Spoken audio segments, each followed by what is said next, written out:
This is a short video just to clarify a doubt raised by one of you regarding an earlier lecture. At the end of that video, I mentioned about the directions of support reactions.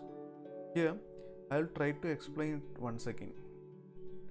Here, once the FEM is applied, to find out the reactions R1 and R3, we get the value of them in the assumed directions.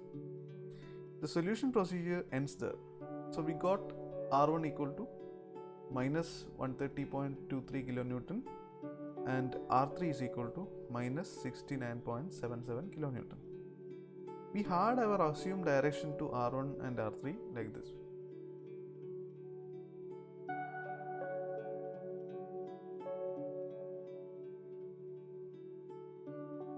R1, P and R3, these are the nodal forces. So we can see that all nodal forces we have taken in positive x direction. So that is the convention we are using in finite element method. So always you have to take it in this direction only. And we got R1 equal to minus 130.23 and R3 is equal to minus 69.77. So in order to communicate it better, I will draw another figure. So force acting at this point is actually R1 equal to minus 130.23 kilonewton, but R1 assumed direction is in this way, that positive x direction. So the actual force acting on this point will be in the opposite direction and its magnitude will be 130.23 kilonewton. So 130.23 kilonewton force is acting in this direction. Similarly here, assumed direction is in positive x direction, but we got R3 as minus 69.77 kilonewton. So actual direction of the force is 69.77 kilonewton. So that is positive 69.77 kilonewton is acting in this direction. And our force P is also acting here. So P, we know that it is 200 into 10 raised to 3 kilonewton. So this is actually in line with our physical intuition about the problem. For example, this bar, this part of the bar is in tension.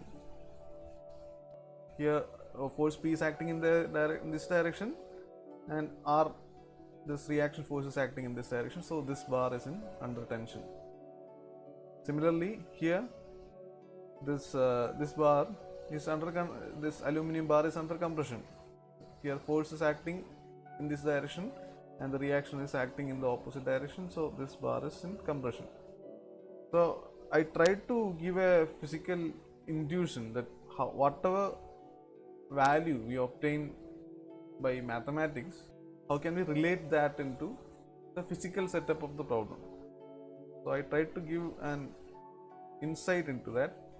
As far as the problem is concerned, once we get R1 equal to minus 130.23 and R3 is equal to minus 69.77, that problem is complete there. In engineering, we are given this type of problems for better understanding of the idea behind it. It's not for the sake of doing the problem.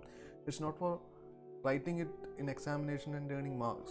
So whichever subject or whichever problem you solve, after doing it mathematically or rather mechanically, you should try to connect it to the physical reality and thus make an insight to the problem.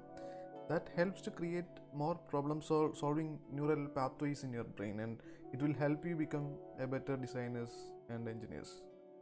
So I think it is clear by now.